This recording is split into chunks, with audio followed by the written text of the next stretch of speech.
Class में हम लोगों ने क्या पढ़ लिया था, ये कंपाउंड पेंडुलम देख रहे थे, है ना। कंपाउंड पेंडुलम किसको बोलते हैं? अब जैसे कि हम लोगों ने सिंपल पेंडुलम देखा था। सिंपल पेंडुलम क्या करता है? सिंपल पेंडुलम में हम लोग पॉइंट मास लेते हैं और पॉइंट मास को लेकर के उसको ऑसिलेट कराते हैं, तो ये हमारा सिंपल पेंडुलम बन जाता है। और एंगल क्या होना चाहिए उसके लिए? थीटा होना चाहिए, तभी वो एसएचएम कर पाएगा, अदरवाइज वो ऑसिलेशन करेगा, जिसका टाइम पीरियड निकालना हमारे लिए टफ होगा। हमारे लिए बस छोटे ही एंगल्स के लिए क्वेश्चन बनते हैं। तो ये कुछ क्वेश्चंस वगैरह हम लोगों ने किए थे। उसके बाद फिर आया था कंपाउंड पेंडुलम। कंपाउंड पेंडुलम में जब हम लोग कोई भी बॉडी को रिजिड कर देते हैं और उसको हम लोग ऑसिलेट कराने की कोशिश करते हैं, तो एसएचएम करता है। तो उसका फिर हम लोगों ने टाइम पीरियड इस तरीके से निकाला था, torque is equal to I alpha. ये फार्मूला याद रखना, कंपाउंड पेंडुलम के लिए मस्ट है फार्मूला, और हमेशा लगाना पड़ता है। फिर हम लोगों ने लेंथ निकाला था कि कितना डिस्टेंस होना चाहिए सेंटर ऑफ मास और एक्सिस के बीच में, ताकि वो मिनिमम टाइम पीरियड आएगा। और फिर इस पे कुछ जनरल क्वेश्चंस देखे थे, और यहाँ से स्टार्ट होता है हमारा अच्छा क्वेश्चंस। ये अच्छे क्वेश्चंस हैं एडवांस कैटेगरी के। तो ये एक हॉरिजॉन्टल प्लेन में दो स्प्रिंग रखा गया है, एक स्प्रिंग कांस्टेंट के है और ये 2K है, और ये दोनों स्प्रिंग अभी नेचुरल लेंथ पे है, और इस रॉड का मास m है और लेंथ l है। इसको हिंज कर दिया गया, इस एक्सिस के अबाउट ये रोटेट कर सकता है। तो बोला गया कि इसका टाइम पीरियड निकालो कितना होगा अगर इसका एक स्मॉल ऑसिलेशन कराते हैं हम लोग। तो इस टाइप को क्वेश्चन करने के लिए सबसे पहला काम क्या करना है मुझे? एक स्मॉल ऑसिलेशन देना। तो थीटा एंगल से मैंने इसको क्या कर दिया? ऑसिलेट कर दिया। और थीटा एंगल से ऑसिलेट करेंगे तो ये वाला जो स्प्रिंग होगा वो क्या हो जाएगा? स्ट्रेच हो जाएगा। और ये वाला स्ट्रिंग क्या हो जाएगा? कंप्रेस हो जाएगा। कंप्रेस हो जाएगा। तो मुझे क्या करना है? मुझे ये करना है कि इसमें एक्सटेंशन और कंप्रेशन कितना हुआ ये निकालना। ठीक है, अगर ये पता चल गया तो हम लोग आसानी से काम कर लेंगे। और ये हिंज हमारा, तुम्हारे रॉड का लेंथ है l, तुमने थीटा एंगल से रोटेट किया तो जो रॉड होगा वो इधर चला जाएगा। लेकिन क्योंकि थीटा काफ़ी ज़्यादा छोटा है, तो मैं लगभग लगभग इस लेंथ और इस लेंथ को क्या बोल सकता हूँ? सेम बोल सकता हूँ। बात समझना अच्छे तरीके से। इन दोनों लेंथ को क्या बोल सकता हूँ? सेम बोल सकता हूँ, अगर हमारा थीटा काफ़ी ज़्यादा छोटा है तो। बराबर। तो ये कितना डिस्टेंस हो जाएगा? S is equal to R into theta. समझ में आया क्या? Yes sir. And this is the extension in the first spring and compression in the second spring. तो मैं यहाँ पे लिखता हूँ that the extension दोनों में सेम होगा, एक्सटेंशन और कंप्रेशन। सर आर क्या है इसमें? R इज द रेडियस बोलते हैं जनरली, यहाँ पे लेंथ होगा L थीटा। दोनों में एक्सटेंशन और कंप्रेशन सेम है।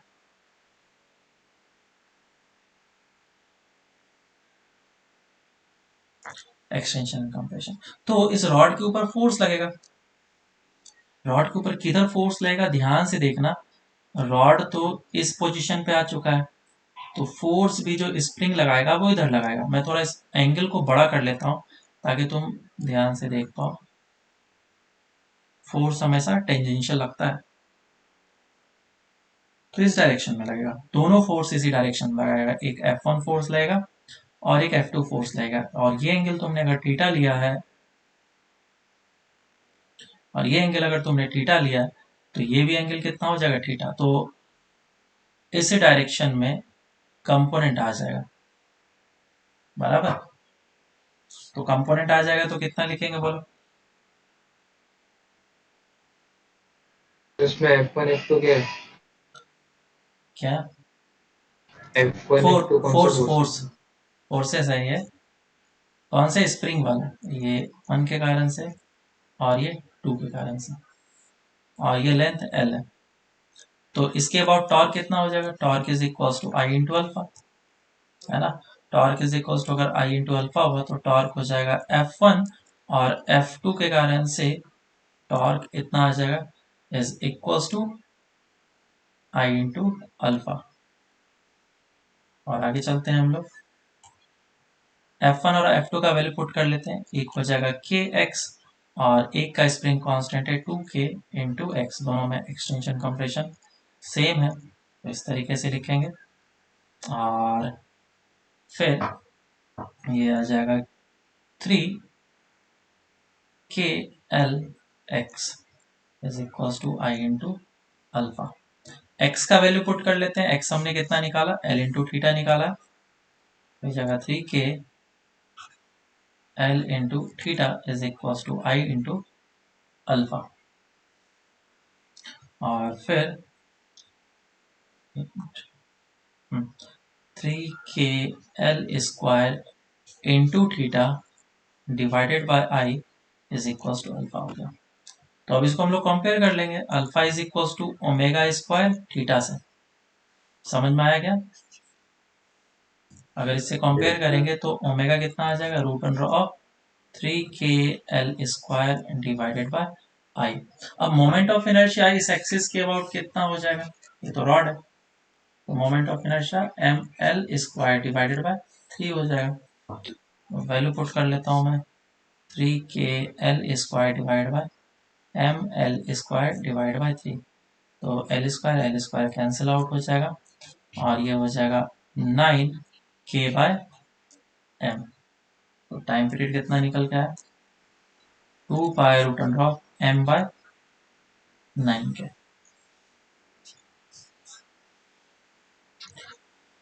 बोलो समझ में आया क्या? Yes sir.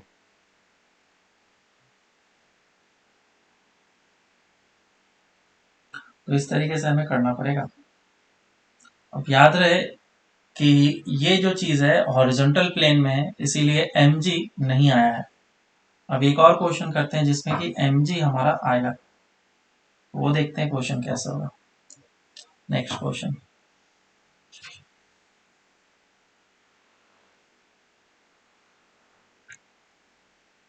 एक स्प्रिंग इस जगह पे लगाया गया है इस बार, और ये है हमारा एक्सेस, और ये जो रखा गया है वर्टिकल प्लेन में रखा गया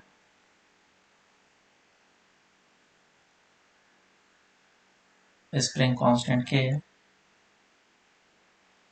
वर्टिकल प्लेन में रखा गया, और ये रॉड है जिसका मास m है और length l।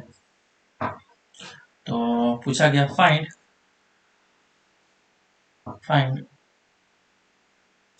The time period of the rod for small oscillation. Solve करो, इस बार गलती नहीं करना है। देखो इसको कैसे हम लोग सॉल्व करेंगे। तो ये वर्टिकल प्लेन में पहले मैं फिगर बना देता हूँ। ये जो हमारा रॉड है इस तरीके से रखा हुआ है, इसको मैंने थीटा एंगल से डिस्प्लेस किया है ना, थोड़ा बड़ा दिखा रहा हूँ, थीटा एंगल से डिस्प्लेस किया। तो इस जगह पे सेंटर ऑफ मास पे mg लगता है, सेंटर ऑफ मास पे लग रहा होगा mg, लेकिन मुझे क्या लेना पड़ेगा, टेंजेंशियल फोर्स। ये इसको रोटेट कराने की कोशिश करेगा, ये वाला फोर्स, और ये फोर्स है कितना, mg साइन थीटा, क्यों, क्योंकि ये एंगल भी थीटा ही होगा। दूसरा जो है वो है हमारा स्प्रिंग फोर्स, और स्प्रिंग जो है वो इसी डायरेक्शन में ही फोर्स लगाएगा, तो एक ही स्प्रिंग है क्योंकि ये कंप्रेस हो जाएगा ना,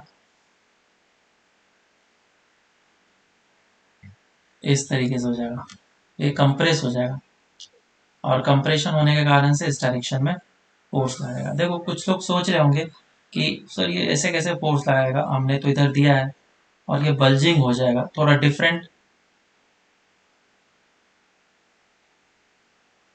थोड़ा डिफरेंट शेप आएगा। ये तुमने जब इस तरीके से किया तो अब स्प्रिंग जो है वो शिफ्ट हो चुका है इस लोकेशन पे, क्योंकि एंगल काफी ज्यादा छोटा है, तो हम लोग लगभग इसको लीनियर एज्यूम करते हैं। कुछ लोग क्या करेंगे, कंपोनेंट ले लेंगे कॉस थीटा वाला, तो कॉस थीटा में अगर थीटा अप्रोच करेगा 0 को तो कॉस थीटा का वैल्यू क्या हो जाएगा, 1 हो जाएगा। तो इसीलिए हम लोग बोलते हैं theta is very very small. theta is very very small, then cos theta is 1 and sin theta is approximately theta. ये जंक्शन हम लोग ले लेते हैं। खैर, तो यहाँ पे देखो फोर्स हम लोग इस डायरेक्शन में लगाएंगे स्प्रिंग का, डेट विल बी F1। तो दोनों का मैं अब टॉर्क ले लेता हूँ।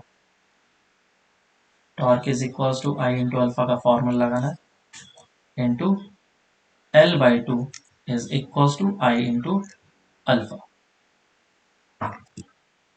इसमें F1 का वैल्यू कितना हो जाएगा, F1 will be equal to spring force which is K into x, और x कितना हो जाएगा,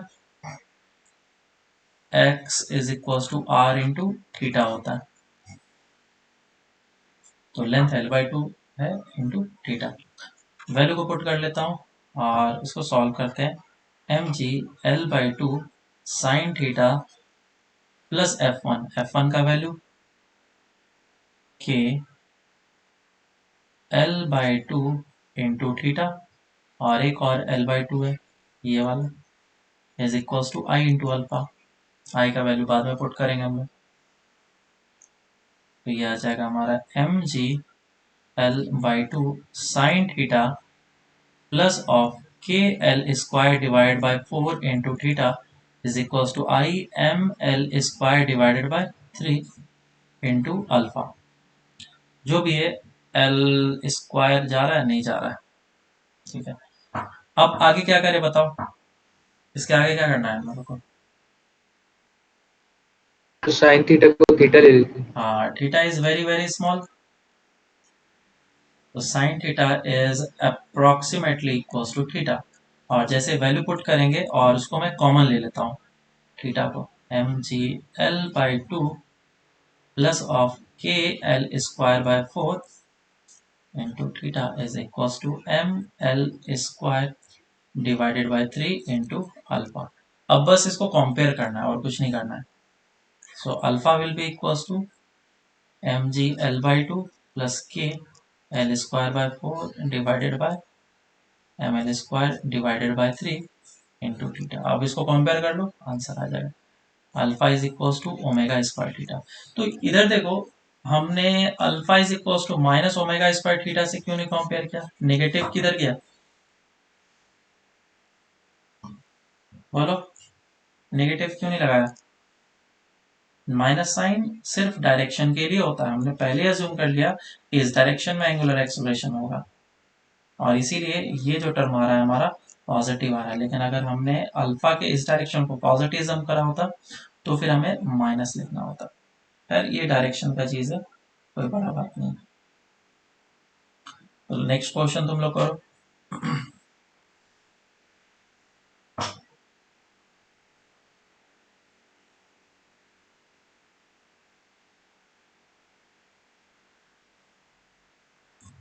एक डिस्क है और इसको इस जगह पे पिंच किया गया है, और ये स्प्रिंग है।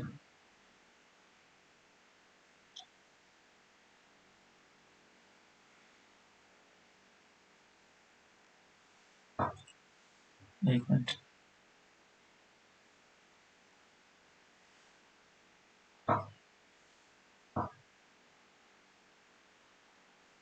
ये डिस्क है हम लोग का,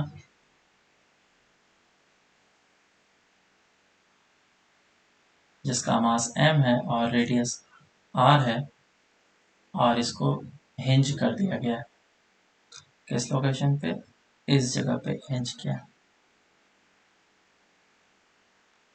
और एक स्प्रिंग को कनेक्ट किया गया इस जगह से, स्प्रिंग कांस्टेंट किया है। तो इसका टाइम पीरियड बताना है, और ये वर्टिकल प्लेन में है।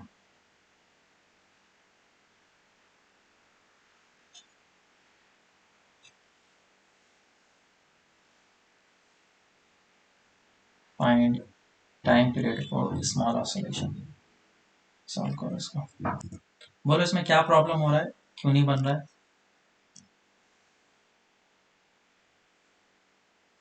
बोलो। सेम वही काम करना सर है। फोर्स में लेना। फोर्स नहीं ले पा रहे हो, यस सर। मतलब किसका कौन सा कंपोनेंट लेना वो समझ में नहीं आ रहा। देखो इसमें पहले तो ये बताओ कि कौन कौन से फोर्सेस लगेंगे। अगर मैं डिस्प्लेस करा, छोटा सा displacement theta spring angle. Force, हाँ, एक स्प्रिंग फोर्स आया, दूसरा कौन सा फोर्स आएगा, कौन से प्लेन में है? ग्रेविटेशनल। हाँ, वर्टिकल प्लेन में है, तो ग्रेविटी तो लगेगा। तो तुम्हें तुरंत पता चल गया कि दो फोर्सेस लगेंगे। तो इतना बड़ा डिस्क बनाने की जरूरत नहीं है। हम लोग हमेशा क्या करते हैं, दो पॉइंट्स के बीच का लाइन बना लेते हैं। एक लाइन कौन सा होगा, मतलब एक पॉइंट हो जाएगा हमारा एक हिंज पॉइंट, और दूसरा हो जाएगा सेंटर ऑफ मास। ये दोनों पॉइंट है, बस इसको मैं बना देता हूँ। और इसको मैंने डिस्प्लेस करा, इतने से थीटा एंगल से। अगर थीटा एंगल से डिस्प्लेस करेंगे तो ये थोड़ा नीचे भी होगा, इधर स्प्रिंग लगा होगा, तो ये भी डिस्प्लेस हो जाएगा, एक्सटेंड हो जाएगा, इनफैक्ट इतना सा एक्सटेंशन हो जाएगा। तो ये स्प्रिंग फोर्स इस डायरेक्शन में लगाएगा, और ये एक्सटेंशन मान लेता हूँ कि x है, तो स्प्रिंग फोर्स कितना लगाएगा, kx। तो टॉर्क कितना हो जाएगा, टॉर्क विल बी kx। और तुमने अगर कंपोनेंट लिया तो इधर कितना आ जाएगा, l cos थीटा। बहुत जगह पे कंपोनेंट ले लेते हैं, लेकिन वो बेसिकली क्या हो जाता है, जब रोटेट करके इधर पहुंचेगा पॉइंट, तो ये टेंजेंशियल ही होगा, ठीक है। लेकिन कोई बात नहीं, अगर कंपोनेंट ले लेते हो तो कॉस थीटा का वैल्यू कितना हो जाएगा, 1, क्योंकि थीटा इज वेरी स्मॉल। तो ये जगह के एक्स इंटू एल, ये टॉर्क हो गया, प्लस एक mg का टॉर्क। mg कहाँ पे लगता है, सेंटर ऑफ मास पे लगता है। तो सेंटर ऑफ मास पे जो mg लगेगा, that will be vertically downward, और mg का टेंजेंशियल डायरेक्शन में कंपोनेंट लेना पड़ेगा, which is mg sine theta. ज्यादातर mg साइन थीटा ही आता है हमेशा, और आना भी पड़ेगा, नहीं तो हमारा टाइम पीरियड नहीं आ पाएगा, क्योंकि थीटा इज वेरी स्मॉल, तभी साइन थीटा को मैं थीटा पुट कर सकता हूँ। तो ये हो जाएगा M G sine theta into perpendicular length which is L. तो ये हमारा टॉर्क निकला। टॉर्क जैसे निकलेगा, फिर हम लोग निकालेंगे torque is equal to I into alpha. I किसके अबाउट लिया जाता है, ऑलवेज हिंज पॉइंट के अबाउट लिया जाता है। तो आई का वैल्यू कितना आ जाएगा, क्योंकि टॉर्क भी तो हिंज पॉइंट थ्री के M R about. Square by 4। हाँ, एकदम कड़क आवाज में बोला तुमने। K X L plus of M G, और sine theta into L is equal to I. तो M R square by two disc का इसके अबाउट होता है, और प्लस एम आर स्क्वायर कर देंगे तो ये आ जाएगा 3/2 एम आर स्क्वायर, और आई हो गया आई, और ये अल्फा। अब x का वैल्यू पुट करना है, तो x तुम्हें कौन सा लेना है, क्या स्प्रिंग इस जगह पे लेना है, तो तुम्हें ये वाला लेंथ लेना पड़ेगा, r इंटू थीटा। ठीक है, तो x will be equal to, ये पूरा का पूरा लेंथ हो जाएगा 2r इंटू थीटा। तो ये x का वैल्यू पुट कर लेते हैं हम लोग के 2r theta into L plus of M G sine theta into L is equal to 3/2 M R square into alpha. बस अब इसी इक्वेशन को सॉल्व करना है, थीटा कॉमन निकाल करके। तो के 2k, देखो कितना आ रहा है, 2k R L plus of M G sine theta, theta हो जाएगा एम जी एल, और थीटा बाहर निकल गया, 3/2 M R square into alpha. So alpha will be equal to 2k R L plus of M G L. देखना कहीं गलत तो नहीं कर रहा हूँ कुछ भी, एल तो 2r हो जाएगा ना, ये एल जो मैंने लिखा है यहाँ पर, ये भी जो एल लिखा है, ये वाला एल हो जाएगा आर, 2r हो जाएगा के एक्स वाला, क्योंकि ये वाला डिस्टेंस मैंने एल लिया है, और ये डिस्टेंस कितना हो जाएगा, 2r। तो ये वाला 2r हो गया, और ये वाला हो जाएगा r। परपेंडिकुलर डिस्टेंस लेना है, पुट कर लेता हूँ मैं इसी जगह पे, ये r और ये 2r, और ये 2r अगर पुट हुआ तो ये हो जाएगा 4।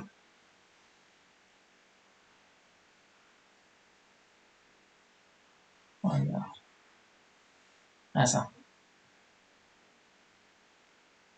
3/2 एम आर स्क्वायर।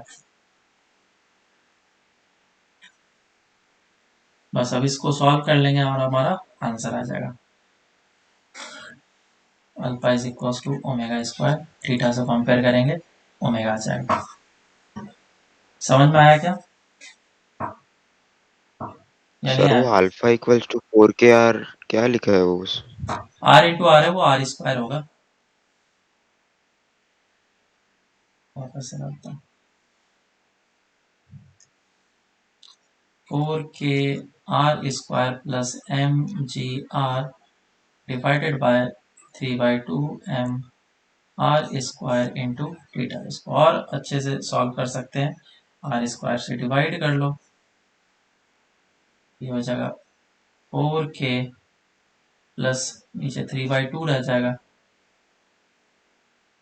और ये ऐसा करो एक ही आर से डिवाइड करो, एम जी डिवाइडेड बाय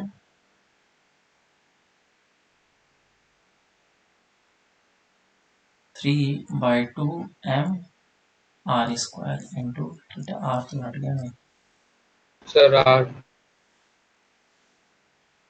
ठीक है, ये है। अब देखो यूनिट चेक करो, अगर कभी लगे प्रॉब्लम तो तुम इसका यूनिट चेक कर सकते हो। एक तो मिस्टेक्स वगैरह कभी कभी हो जाते हैं, वैल्यूज छूट जाते हैं, और गलती से छोड़ दिया तो नीचे वाले का यूनिट निकालो कि इस तरीके से कि हमारा ये फाइनल अल्फा का यूनिट आ जाए। अल्फा का यूनिट क्या होता है? रेडियन पर सेकेंड स्क्वायर। थीटा तो हमारा रेडियन में है ही, तो ये क्या पर सेकेंड स्क्वायर में आना चाहिए। यूनिट निकाल के देखो, ये के एक्स किसका यूनिट हो जाएगा? फोर्स का। आ एम रहा है जी सर। किसका यूनिट हो जाएगा? फोर्स का। तो ये हो जाएगा फोर्स का यूनिट, विच इज के जी मीटर पर सेकेंड स्क्वायर। और नीचे कितना हो जाएगा? के जी, और आर किसका? मीटर का।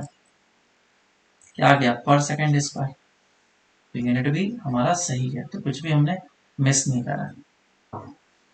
अब इसको ओमेगा स्क्वायर थीटा से कंपेयर कर लो, आंसर आ जाएगा। चलो एक अच्छा सा क्वेश्चन करते हैं। ऐसे क्वेश्चन करने के लिए तो बहुत सारे हैं इसमें, इसी पे तो अच्छे अच्छे क्वेश्चन बनते हैं, लेकिन फिर भी एक क्वेश्चन करते हैं। क्वेश्चन ऐसा है कि एक पेंडुलम है, और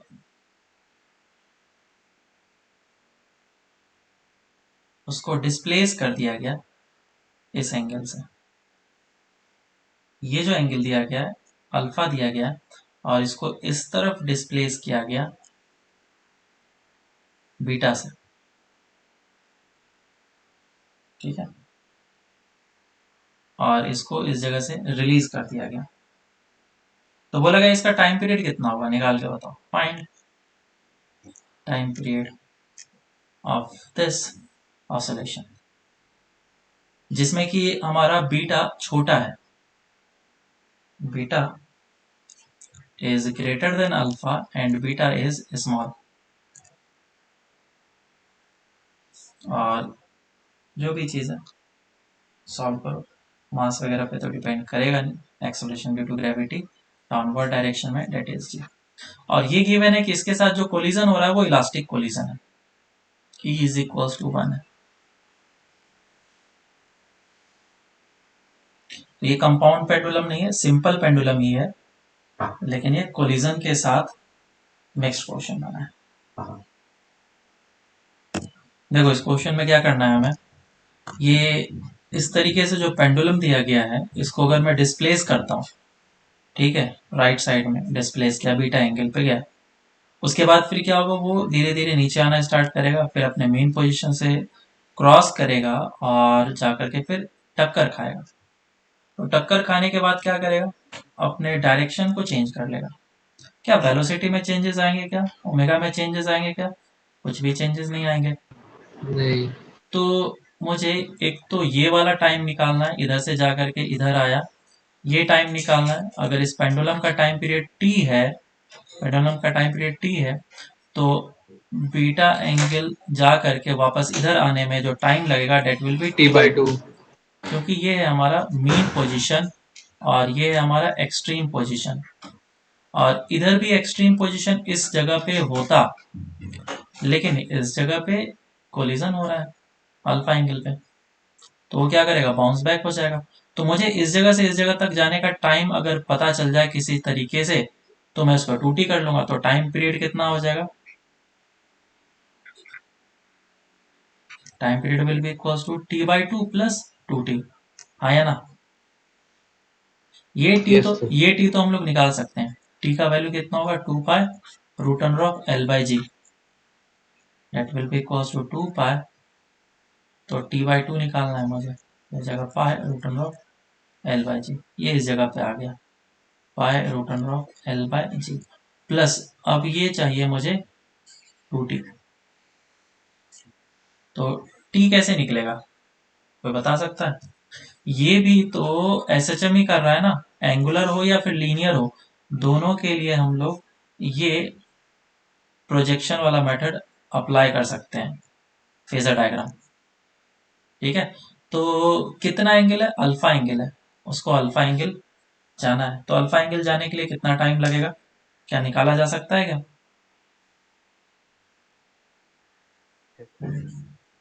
ये है मीन पोजीशन, और अगर सिर्फ और सिर्फ वो अल्फा एंगल जाता, तो क्या इतना सा डिस्टेंस ट्रेवल करता,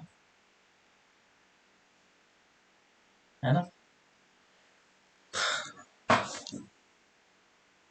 तो बताओ ये एम्पलीट्यूड कितना होगा इसका?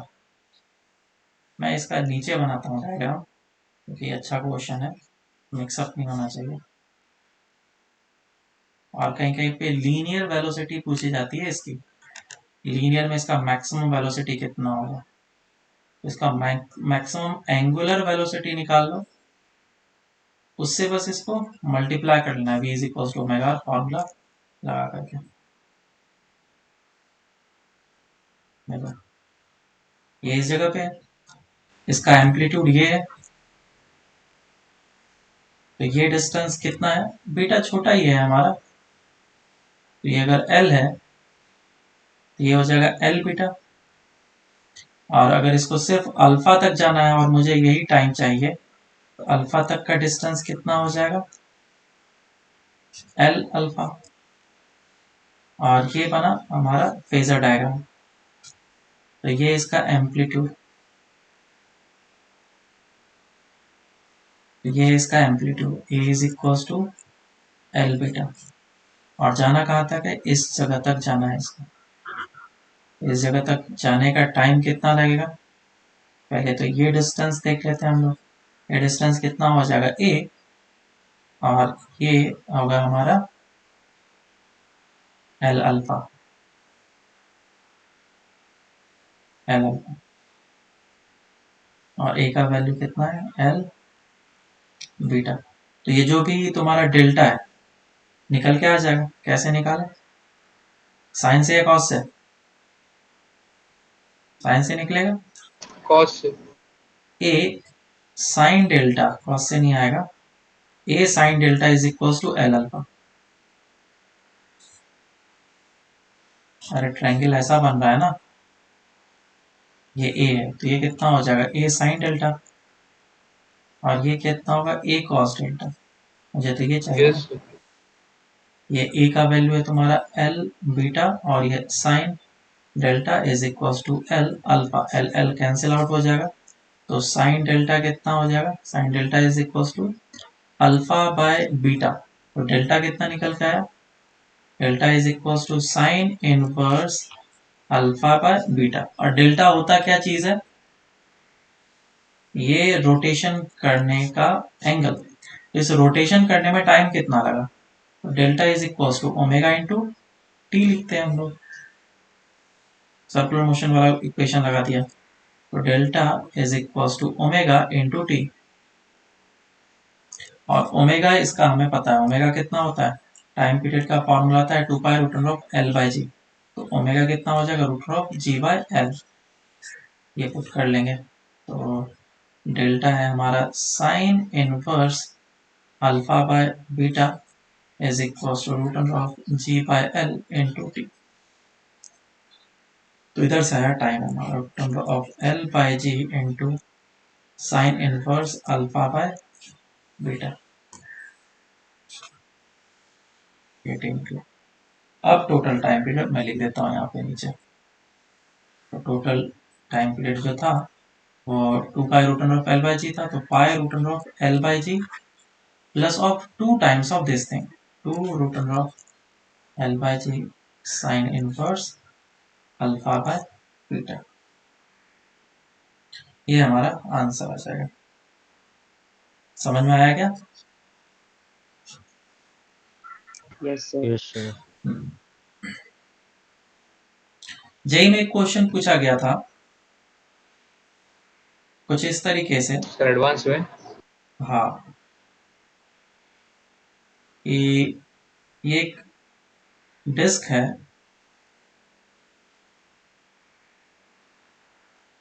और दोनों तरफ से स्प्रिंग से इसको बांध दिया गया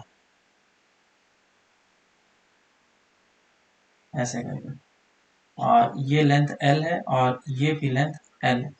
ये जो है हमारा डिस्क है जिसका मास m है और रेडियस r है, और नीचे जो है फ्रिक्शन प्रेजेंट है और रोलिंग जो है वो प्योर रोलिंग हो रहा है। इसका स्प्रिंग कांस्टेंट क्या है और इसका भी स्प्रिंग कांस्टेंट क्या है। तो स्मॉल डिस्प्लेसमेंट के लिए इस डिस्क का टाइम पीरियड कितना होगा? बढ़िया क्वेश्चन, कॉन्सेप्ट क्लियर हो जाएगा। फाइंड द टाइम पीरियड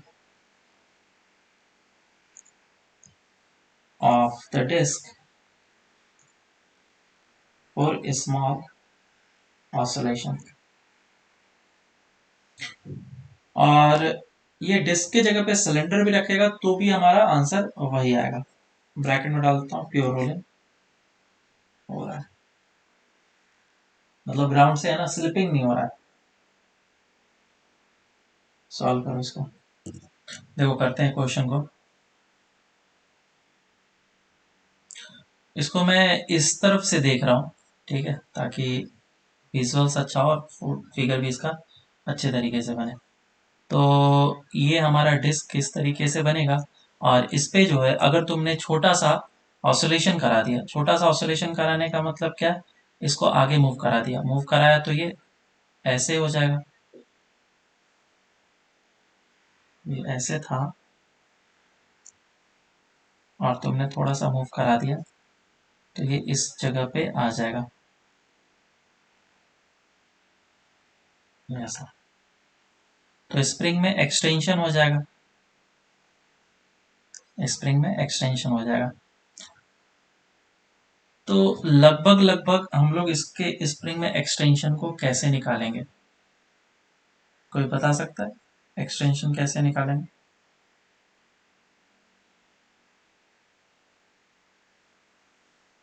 देखो पहला चीज ये, अच्छा हमने नीचे बांधा है, सॉरी, तो स्प्रिंग जो लगाया वो इस जगह पे लगाया, स्प्रिंग इस जगह पे लगाया, ये दो स्प्रिंग है, तो अब स्प्रिंग में एक्सटेंशन हो चुका है।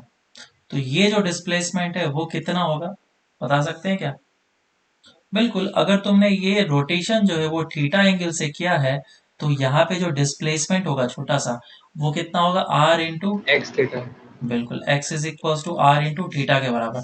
लेकिन अच्छा क्वेश्चन और बन जाता अगर इसी स्प्रिंग को इस जगह पे लगा दिया जाता तो इस बार आर थीटा ना लेकर के मुझे कितना लेना होता, x is equal to 2r into theta. ठीक है, टेस्ट सीरीज में ये क्वेश्चन पूछा जा चुका है, और डिस्टेंस चेंज होने के कारण से हमारा टाइम पीरियड का फॉर्मूला चेंज हो जाएगा। इस बात का ध्यान रखेंगे कि ये चीज हम लोग गलत ना करें। खैर क्वेश्चन तो हमें इसके लिए दिया गया है। तो दोनों स्प्रिंग में एक्सटेंशन सेम अमाउंट में होगा, और जो स्प्रिंग फोर्स लगेगा वो इस पे इस डायरेक्शन में लगेगा। कितना लगेगा स्प्रिंग फोर्स, के एक्स, एक के कारण से दूसरे के कारण से के एक्स, और दोनों के एक्स लग जाएगा। और जो ग्राउंड होगा, ग्राउंड पे क्या लगेगा, फ्रिक्शन लगेगा। फ्रिक्शन किस डायरेक्शन में लगेगा हमें पता नहीं है, इस डायरेक्शन में लगेगा वो तो हमें पता है, लेकिन तुम्हें अगर नहीं पता है तो तुम एज्यूम कर लो किसी भी डायरेक्शन में लग रहा है, और जैसे ही फ्रिक्शन नेगेटिव आता है मतलब तुमने जो डायरेक्शन एज्यूम करा है वो गलत है, उसके जस्ट अपोजिट डायरेक्शन में होगा। ये आ गया फ्रिक्शन का डायरेक्शन, क्योंकि तुमने इधर ऑसिलेट कराया है थीटा एंगल से। तो अब टॉर्क निकालना है मुझे। Torque is equal to I alpha. देखो इसको करने के दो तरीके हैं। जब भी हम लोग टॉर्क का फॉर्मूला लगाते हैं तो किसी भी एक एक्सिस के अबाउट लगाते हैं। तुम ओ के भी अबाउट लगा सकते हो और पी के अबाउट भी लगा सकते हो। ओ के अबाउट लगाएंगे तो हमारा फॉर्मूले में कोई मतलब कि जो वेरिएबल बनेगा उसमें फ्रिक्शन और के एक्स दोनों वेरिएबल बनेगा। तो मुझे अगर torque about O is equal to I alpha लिखना पड़ेगा तो इसके लिए मुझे क्या करना होगा, पहले फ्रिक्शन निकालना होगा कि फ्रिक्शन है कितना। तो एनएलएम के इक्वेशन लगाने पड़ेंगे, तो ये लेंदी हो जाता है। ठीक है, शॉर्ट मेथड देखते हैं। शॉर्ट मेथड में क्या करना है तुम्हें, पी के about torque is equal to I alpha करना है। Torque is equal to I into alpha करना है। ये शॉर्ट ट्रिक तो बहुत लोग बता देते हैं, लेकिन इसमें एक पॉइंट गलत कर देते हैं या फिर बोलो तो नहीं बताते हैं। वो ये है कि जो पी पॉइंट है हमारा वो स्टेशनरी है। This is at rest. Ground के रेस्पेक्ट में ये रेस्ट पोजीशन पे है, इसका एक्सप्लोरेशन जीरो है, इसीलिए हम लोग सेंटर ऑफ मास पे सूडो फोर्स नहीं लगाएंगे। लेकिन अगर पी पॉइंट हमारा एक्सलेटेड होता तो हमें सेंटर ऑफ मास पे सूडो फोर्स लगाना होता है। इसीलिए हम लोग पी पॉइंट को अच्छे तरीके से चूज करेंगे ताकि फ्रिक्शन तो गायब हो जाए, एक नया वेरिएबल इंट्रोड्यूस ना हो जाए, है ना। नहीं तो सूडो फोर्स वाला एक वेरिएबल इंट्रोड्यूस हो जाएगा। तो इस चीज को ध्यान में रखना जब भी तुम लोग आरबीटी वगैरह कर रहे होगे। तो torque about point P is equal to I into alpha. आप देखो पी पॉइंट के अबाउट जो टॉर्क होगा वो फ्रिक्शन के कारण से तो जीरो हो जाएगा क्योंकि आर परपेंडिकुलर हो गया जीरो, और टू के एक्स के कारण से परपेंडिकुलर डिस्टेंस हो जाएगा two K X into R is equal to I alpha. और आई जो होगा मुझे इसी के अबाउट लेना पड़ेगा, पी पॉइंट के अबाउट। और आई पी पॉइंट के अबाउट कितना हो जाएगा, 3/2 M R square into alpha P point के अबाउट। ये आ गया। अब अगर तुमने यहां तक कर लिया तो तुम्हारा आंसर आराम से आ जाएगा। तो क्वेश्चन देखो आसान ही है, लेकिन इसके कॉन्सेप्ट जो फिजिक्स वाला पार्ट है, ये सब अब मैथ्स पार्ट है, जो फिजिक्स वाला पार्ट है वो बहुत ही अच्छा है।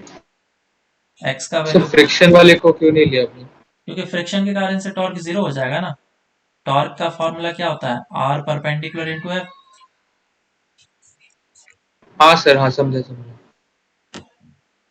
तो एक्स का वैल्यू है तुम्हारा इधर आर इंटू थीटा, ये आ गया R into theta into R is equals to 3mr² by 2 into alpha. So alpha will be equals to, देख लो कैलकुलेशन बाकी है इसका तो और कुछ है ना, 2 k r² ये 4 हो जाएगा divide by 3mr² into theta. R square cancel out हो जाएगा। अब अल्फा को कंपेयर कर लो ओमेगा स्क्वायर थीटा से, तो ओमेगा आ जाएगा रूट अंडर ऑफ 4k/3। समझ में आया क्या? बोलो किसी को कुछ प्रॉब्लम समझ में नहीं आया पूछ सकते सर हो। एक्स कैसे निकाला? X is equal to R into theta होगा, क्योंकि ये अगर थीटा से ऑसिलेट करता है, इस तरफ तुमने इसको मूव कराया तो ये थीटा एंगल हो जाएगा। तो ये डिस्टेंस जो होगा स्प्रिंग एक्सटेंड होगा इतना सा डिस्टेंस, ये डिस्टेंस कितना हो जाएगा, आर इंटू थीटा। और ये वाला डिस्टेंस 2r इंटू थीटा। ठीक है, चलो नेक्स्ट क्वेश्चन करते हैं। एक और अच्छा सा क्वेश्चन HC वर्मा का, ये भी बढ़िया क्वेश्चन है। एक ब्लॉक है जो कि हॉरिजॉन्टल सरफेस पे रखा हुआ है और उसके साथ कुछ स्प्रिंग्स कनेक्टेड है। इस तरीके से स्प्रिंग कनेक्टेड है, इसका मास m दे रखा है और सभी का स्प्रिंग कांस्टेंट हम लोग k एज्यूम कर लेते हैं। और स्प्रिंग मान लो कोई सा भी है, ये A है, ये B है और ये C स्प्रिंग है। तो बोला गया कि अगर मास को या फिर ब्लॉक को, ये कैसा में हॉरिजॉन्टल प्लेन, हॉरिजॉन्टल प्लेन, तो इस मास को अगर C के अगेंस्ट कंप्रेस किया गया तो उसका टाइम पीरियड का फॉर्मूला क्या होगा। बिल्कुल नया कॉन्सेप्ट का question. Find time period if the block is compressed against C, और स्मॉल ऑसिलेशन होगा उसके लिए निकालना, मतलब कंप्रेशन जो कराया तुमने वो स्मॉल कराया, बहुत बड़ा नहीं। सॉल्व करो, देखो इसको कैसे सॉल्व करेंगे। जब हम लोग इसको कंप्रेस करेंगे थोड़ा सा सी के अगेंस्ट, स्मॉल कंप्रेशन है, तो सी के डायरेक्शन में कंप्रेशन होगा, उसके कारण से ए और बी में क्या हो जाएगा, एक्सटेंशन हो जाएगा। तो तुम्हें इस ए वाले स्प्रिंग को लगभग लगभग स्ट्रेट एज्यूम करना है। क्यों स्ट्रेट एज्यूम करना है? क्योंकि तुमने जो एक्सटेंशन कराया या फिर सी में जो कंप्रेशन कराया वो काफी कम कराया, बहुत ज्यादा नहीं कराया। देखो समझाता हूँ कैसे हुआ ये चीज। अगर ये पॉइंट है यहाँ पे और तुम्हारा ये लाइन है ऐसा, और तुमने इसको इस डायरेक्शन में लेके गया, तो ये जो चीज है वो लगभग लगभग क्या है, परपेंडिकुलर ही है, क्योंकि एक्स जो है वो तुम्हारा काफी ज्यादा छोटा है। समझ पा रहे हो क्या? Yes sir. है ना, लगभग लगभग क्या है, छोटा है। तो यस सर। अगर मैं इस जगह से एक परपेंडिकुलर ड्रॉप करूंगा तो एक ट्रायंगल बना, और क्योंकि एंगल छोटा है तो ये जो एक्सटेंशन होगा और इसमें जो एक्सटेंशन होगा, इसका वेक्टर का रिजल्टेंट ये बनेगा। समझ में आया क्या? इधर भी एक एक्सटेंशन है, इधर भी एक्सटेंशन, तो इसका रिजल्टेंट ये होना चाहिए, वेक्टर फॉर्म में देखना। और क्योंकि ये 90 डिग्री है, ऐसे वर्मा में एक 120 डिग्री का भी क्वेश्चन दिया गया है, तो वेक्टर फॉर्म में ही तुम्हें करना है। तो अगर तुमने डिस्प्लेसमेंट इधर का x में किया है तो इधर का एक्सटेंशन जो होगा वो कितना हो जाएगा, कंपोनेंट ले लो x/√2, और इधर का कंपोनेंट ले लो, डेट विल बी x/√2, है ना। ये एंगल कितना है, 45 डिग्री, सिमेट्री दिया हुआ है। तो ये आ गया हमारा x/√2, x/√2। अब क्या है, बस फोर्सेस लिखने हैं, फॉर्मूले लिखने हैं। तो एक तो कंप्रेसिव फोर्स है, इस डायरेक्शन में फोर्स लगाएगा, वो कितना फोर्स लगाएगा, kx लगाएगा। और इस डायरेक्शन में ये वाला स्प्रिंग फोर्स लगाएगा, वो कितना लगाएगा, k इंटू x/√2। और इधर भी ये फोर्स लगाएगा, डेट विल बी kx/√2। और इन दोनों के बीच में अगर 90 डिग्री है तो इसका रिजल्टेंट भी इसी डायरेक्शन में आना है।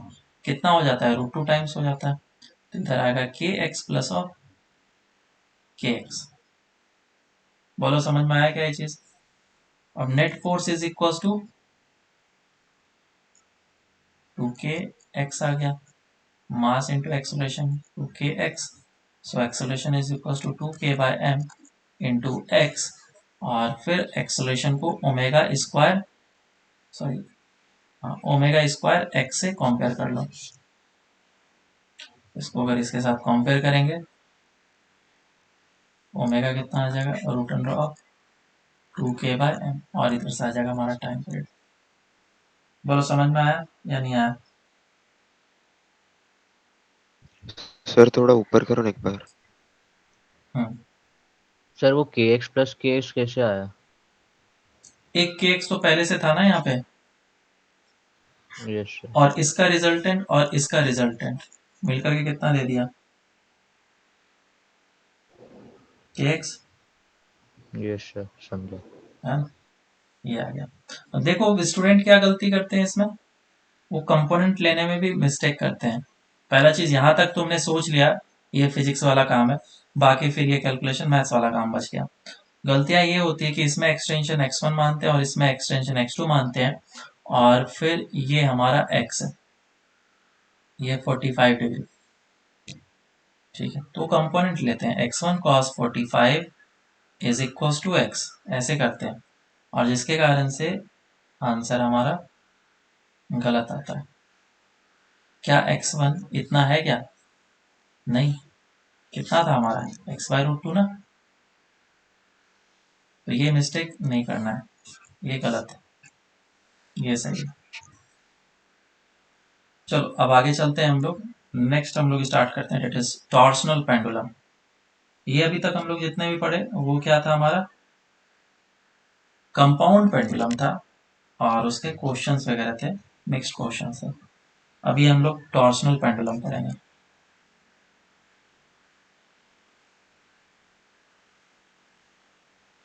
Torsional pendulum.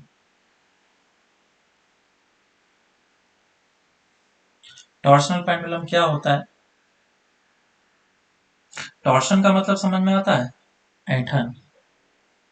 जैसे प्लेट जैसा रहता है बीच से बंधा हुआ रहता है। कपड़े, अगर कपड़े को निचोड़ते हैं तो किस तरीके से वो ऐसा हो जाता है ना?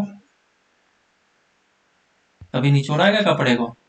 ट्विस्ट करते हैं, एक इस तरफ से ट्विस्ट करते हैं यस और एक सर। को इस तरीके से ट्विस्ट यस करते सर। हैं, है ना? ये ऐंठन हो जाता है। तो उसी टाइप का टॉर्सनल पेंडुलम आता है। टॉर्सनल पेंडुलम, मान लो कि एक स्प्रिंग है, स्प्रिंग का कुछ काम नहीं है, बस टॉर्सन में है, इसको एक्सटेंशन में काम नहीं है। इस स्प्रिंग के साथ मैंने एक बॉल को अटैच करके रखा है। बॉल नहीं अटैच करो, डिस्क को अटैच करो, देखने में थोड़ा अच्छा रहेगा। ये इस टाइप से डिस्क लगा हुआ है और किसी तरीके से बैलेंस्ड है अभी, और ये यहाँ पे इस जगह पे अटैच्ड है। और मैंने क्या करा, इसको ट्विस्ट किया, किस तरीके से? इस तरीके से ट्विस्ट करा, ऐसा। तो इसमें ट्विस्टिंग के कारण से टॉर्क प्रोड्यूस हो जाएगा। स्प्रिंग क्या करेगा, इस पे इस डायरेक्शन में रोटेट कराने की कोशिश करेगा तो टॉर्क लगाएगा। तुमने क्या किया, इस डायरेक्शन में इसको रोटेट कराया, ये एक्सटर्नल के कारण से, और ये जो टॉर्क लगेगा ये स्प्रिंग के कारण से लगेगा, ड्यू टू स्प्रिंग। इसी को हम लोग बोलते हैं टॉर्सनल पेंडुलम। तो एक छोटा सा ट्विस्ट करा करके छोड़ दो, अब ये ऐसे जाएगा, फिर ऐसे आएगा, फिर ऐसे जाएगा, फिर ऐसे रोटेट करते रहेगा डिस्क। बोलो ये समझ में आया या नहीं? Yes sir. आई थिंक समझ में आ गया होगा, इजी है, इतना टफ है नहीं। तो मैंने थीटा एंगल से इसको रोटेट कराया, ट्विस्ट करा करके छोड़ दिया। तो ये जो टॉर्क लगाएगा स्प्रिंग, वो कितना लगाएगा? तो इस टाइप के टॉर्क को हम लोग कुछ इस तरीके से डिफाइन करते हैं। ये जो टॉर्क होता है वो डायरेक्टली प्रोपोर्शनल होता है कि कितना एंगल से तुमने उसको रोटेट करा है, is directly proportional to theta. और क्योंकि अपोजिट डायरेक्शन में लगता है, कांस्टेंट एक पहले लेकर के आ जाओ, तो c इंटू थीटा आ जाएगा, नेगेटिव साइन, अपोजिट डायरेक्शन में आ रहा है इसलिए। ये हमारा torque is equal to C into theta axis के अबाउट आ गया। c को हम लोग बोलते हैं टॉर्सनल कांस्टेंट। टॉर्सनल कांस्टेंट, जैसे स्प्रिंग कांस्टेंट बोलते हैं ना, उसी तरीके से ये टॉर्सनल कांस्टेंट है। Tau is equal to C into theta. ये क्वेश्चन में ऑलवेज गिवन होगा। थीटा क्या है हमारा? Angular displacement, angular displacement. तो अब क्या है, तुमने डिस्प्लेसमेंट कर दिया, अब इसका टाइम पीरियड निकालना है तुम्हें, एक पूछेगा स्मॉल ऑसिलेशन के लिए। तो टॉर्क इज इक्वल टू हो जाएगा सी इंटू थीटा माइनस में, और torque is equal to also क्या होता है, आई इंटू अल्फा। तो इन दोनों को मर्ज कर लो, तो minus of C into theta is equal to I into alpha हो जाएगा। So alpha is equal to minus C by I into theta. अब इसको क्या कर लेना, कंपेयर कर लेना। Alpha is equal to minus omega square theta. Sir आपने इस बार माइनस क्यों लिया, पूछोगे ना? इस बार माइनस इसलिए लिया क्योंकि यहाँ पे टॉर्क में ऑलरेडी डायरेक्शन को इंक्लूड कर लिया गया। माइनस साइन को अगर मैं हटा देता तब मैं कंपेयर करता प्लस से। तो इधर कंपेयर करेंगे तो ओमेगा कितना आ जाएगा, root under of C by I, और टाइम पीरियड आ जाएगा 2 pi root under of I by C. इस पे काफी सिंपल और इजी क्वेश्चंस आते हैं, तो इस फॉर्मूले को याद रखो और कॉन्सेप्ट को भी याद रखना है। और ये तो बिल्कुल मत भूलना, torque is equal to minus of C into theta. जब हम लोग क्या बोलते हैं गैल्वेनोमीटर पढ़ेंगे या फिर अमीटर पढ़ेंगे, तो उस समय इस फॉर्मूले को वापस से हम लोग देखेंगे, बाकी जगह पे यूज नहीं होता ये फॉर्मूला। तो जरूरी नहीं कि स्प्रिंग दे, वो हो सकता है एक रोप दे दे, रस्सी दे दे, और रस्सी के साथ वो डिस्क को कनेक्ट कर दे, तो एक क्वेश्चन कर लेंगे, समझ में आ जाएगा। तो इसमें भी ट्विस्ट आ सकता है, फॉर्मूला अप्लाई करना और कुछ नहीं। चलो इस पे क्वेश्चन कर लेते हैं एक सिंपल सा। वही रस्सी दे दिया मैंने, ये रस्सी है, और रस्सी के साथ मैंने एक सॉलिड स्फीयर को लगा दिया, ठीक है, सॉलिड स्फीयर को अटैच कर दिया। इसका टॉर्शनल कांस्टेंट जो है वो c दिया गया है और इस सॉलिड स्फीयर का मास m है और रेडियस r है, तो बताना है इसका time period. Find time period, इसका लेंथ l दे दिया गया। Find time period if the sphere is twisted by a small amount, क्योंकि इसका टाइम पीरियड दो तरीके से निकाला जा सकता है, एक ट्विस्ट के कारण से और एक ऑसिलेशन के कारण से। तो मेक श्योर कि तुमने सही स्टेटमेंट पढ़ा है, ट्विस्ट वाला या फिर एंगुलर एसएचएम वाला। सॉल्व करो। 5 mr²। तो सॉलिड स्फीयर का मोमेंट ऑफ इनर्शिया 2/5 mr² होता है। ऊपर फॉर्मूला दे रखा है t = 2 पाई √i/c। तो बस अप्लाई कर लेना है और वैल्यूज को पुट कर लो, आंसर आ जाएगा। 2 का वैल्यू कितना हो जाएगा, 2/5 mr² डिवाइडेड बाय c। ये आ गया आंसर बेसिक। इसमें वैल्यूज वगैरह दे देंगे, इंटीजर टाइप क्वेश्चन बन जाएगा। चलो अब आगे चलते हैं। इंपॉर्टेंट चीज है प्रिंसिपल ऑफ सुपरपोजिशन। ये बहुत ही इंपॉर्टेंट पार्ट है और अगर ये नहीं आया तो समझ लो वेव ऑन स्ट्रिंग में और साउंड वेव में जो अच्छे अच्छे क्वेश्चन जिस पे बनते हैं वो भी तुम्हें नहीं आएगा, सुपरपोजिशन पे, इंटरफेरेंस पे, और ट्वेल्थ में वेव ऑप्टिक्स है वो भी नहीं आएगा। ये बहुत इंपॉर्टेंट है, प्रिंसिपल ऑफ सुपरपोजिशन।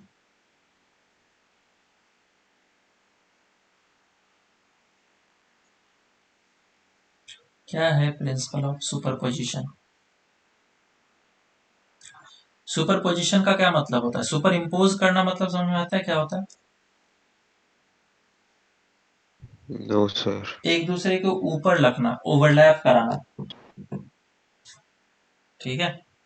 तो कोई भी दो एसएचएम को अगर हम लोग ओवरलैप करेंगे तो मुझे एक रिजल्टेंट एसएचएम मिलेगा। तो रिजल्टेंट एसएचएम का एम्पलीट्यूड कितना होगा या फिर डिस्प्लेसमेंट कैसे वेरी करेगा, वो प्रिंसिपल ऑफ सुपरपोजिशन गवर्न करता है। बराबर है क्या? तो इसमें क्या बोल सकते हैं कि this principle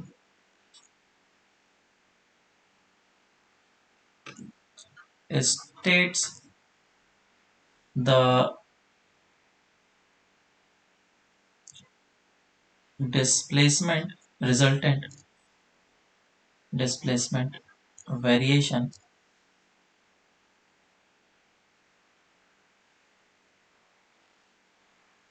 displacement variation of superposition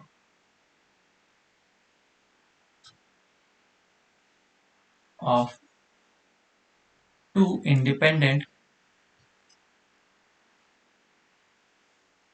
SHM। तो इस प्रिंसिपल ऑफ सुपरपोजिशन से हम लोग कोई भी दो एसएचएम या तीन एसएचएम या चार एसएचएम को मर्ज करेंगे तो मुझे जो रिजल्टेंट एसएचएम मिलेगा वो प्रिंसिपल ऑफ सुपरपोजिशन गवर्न करता है। उस तरीके से हम लोग कैलकुलेट करेंगे।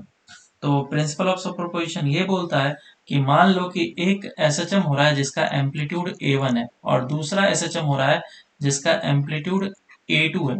तो जो रिजल्टेंट एम्पलीट्यूड होगा that will be equals to the vector summation of both the individual SHM। तो यहाँ पे मैंने क्या बताया, this resultant SHM will be equals to the vector summation of each and individual SHM। यहाँ पे मैं स्टेटमेंट में नहीं लिख रहा हूँ, स्टेटमेंट में क्या आ जाएगा,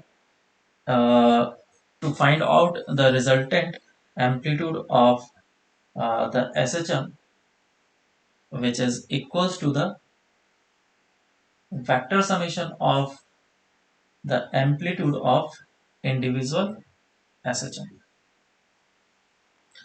तो ये एम्पलीट्यूड निकालना है तो हम लोग इस तरीके से निकालेंगे, लेकिन अगर मुझे किसी भी टाइम t पे डिस्प्लेसमेंट निकालना है तो डिस्प्लेसमेंट भी हम लोग इसी तरीके से निकालेंगे।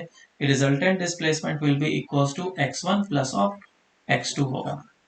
क्योंकि ज़्यादातर काम हम लोग हमेशा एक्स डायरेक्शन में करते हैं, लीनियर डायरेक्शन में करते हैं, आई कैप में करते हैं, तो इसीलिए हम लोग इसको डायरेक्टली इस तरीके से लिखते हैं, या तो प्लस होगा या तो माइनस होगा।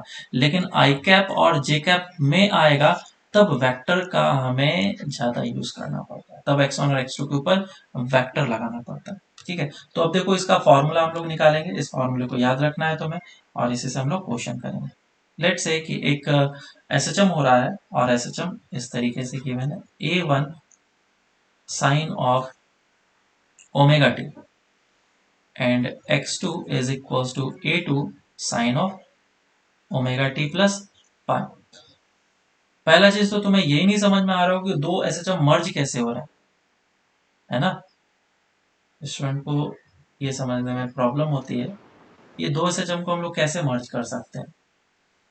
तो मैं समझाने के लिए थोड़ा सा बताता हूँ। लेट से कि एक रस्सी है और इसको तुमने इस तरीके से एसएचएम करा है, तो ये वेव क्रिएट करा करके आगे जाएगा, और इस जगह पे भी रस्सी है, इस जगह पे भी ये वेव क्रिएट करा करके आगे जाएगा। जब दोनों मीट करेगा रस्सी यहाँ पे, तो एक रिजल्टेंट रस्सी मिलेगा मुझे, तो यहाँ पे रिजल्टेंट डिस्प्लेसमेंट वगैरह होगा। तो ये था SHM1 और ये था SHM2, दोनों यहाँ पे मिला तो ये मुझे दिया रिजल्टेंट SHM। सिर्फ इस पॉइंट को मैं देख रहा हूँ, समझ में आया क्या आप? लगभग लगभग कुछ ऐसा ही समझने की कोशिश करो तो। ठीक है, तो रिजल्टेंट SHM क्या होगा? Resultant SHM will be equals to x1 plus of x2 where phase difference जो है वो फाई है। इसमें जितना भी फेज डिफरेंस था सारा का सारा इसमें कर दिया मैंने। किसी किसी जगह पे ओमेगा टी प्लस फाई 1 लेते हैं और ओमेगा टी प्लस फाई 2 लेते हैं, वैसे भी करो आंसर सेम ही आना। एक्स आर जो हो जाएगा, दोनों के वैल्यूज को पुट कर लेता हूँ, a1 sine of omega T plus a2 sine of omega T plus five. मैं सिर्फ इसी जगह पे इसका डेरिवेशन बताऊंगा, बाकी मैं कहीं और पे डेरिवेशन इसका नहीं बताने वाला हूँ, तो ध्यान से देखना। अब a1 sine of omega T और ये a2 sine of omega T plus five, क्या करना पड़ेगा अब इसको?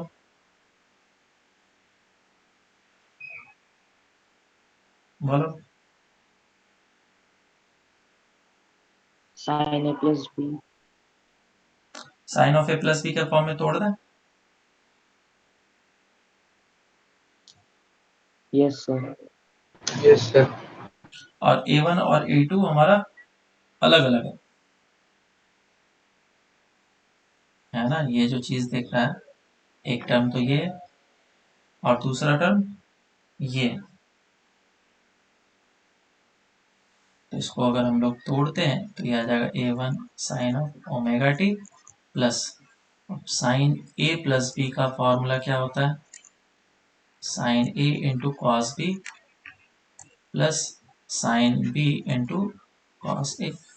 यहाँ पे लिख लेता हूँ मैं a2 sine omega T into cos pi plus of a2 into sine phi into cos of omega T. तो एक टर्म तो इस जगह पे और एक टर्म इस जगह पे साइन ओमेगा टी, दोनों को हम लोग चाहें तो कॉमन ले सकते हैं।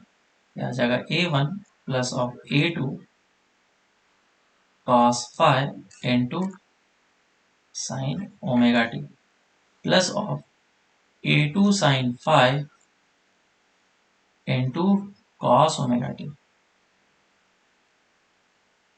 यह आया इक्वल्स टू। अब थोड़ा सा पार्ट यहाँ से ट्रिकी है, मैं इसको कुछ इस फॉर्म में कन्वर्ट करना चाहता हूँ, cos alpha into sine omega T plus sine alpha into cos omega T. क्या बन जाएगा ये फिर? बोलो क्या बन जाएगा? Sign omega T plus of alpha, yes sir. ये हो जाएगा। तो मैं इसको इस फॉर्म में कन्वर्ट करना चाहता हूँ, तो क्या मुझे इसको इस तरीके से एज्यूम करना चाहिए? और एज्यूम करने के लिए मैंने क्या किया, एक ट्रायंगल बनाया। इधर एक ट्रायंगल बनाता हूँ, और इस ट्रायंगल में ये एंगल को लिया अल्फा। अगर ये एंगल अल्फा है तो ये जो बेस है वो कॉस में आएगा, ठीक है। इस वाले टर्म को मैं ले लेता हूं ए और इस वाले टर्म को बोल देता हूं मैं बी। तो ए और बी ये कितना हो जाएगा, root under of A square plus B square, और ये कितना हो जाएगा ए और ये बी। तो कॉस अल्फा कितना हुआ बोलो, cos alpha is equal to A by root under of A square plus B square, और साइन अल्फा कितना होगा B upon root under of A square plus B square. B का value हमें पता है यहाँ पे गिवन है ना। अब कन्वर्ट करते हैं इसको, देखो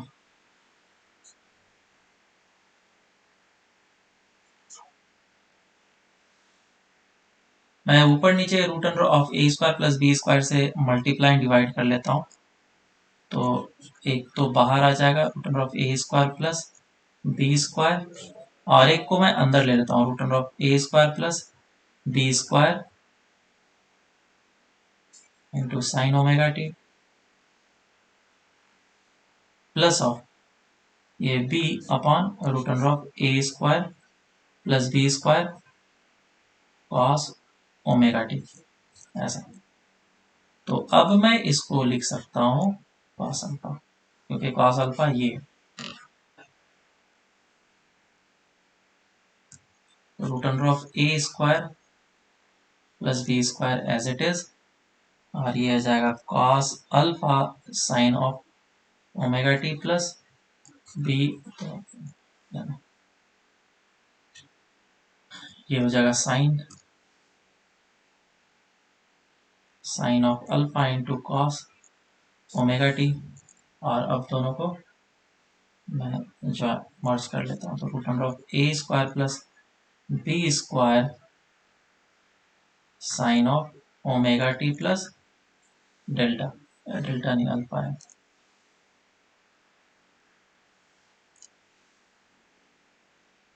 alpha. So this is resultant SHM का formula, this is X are.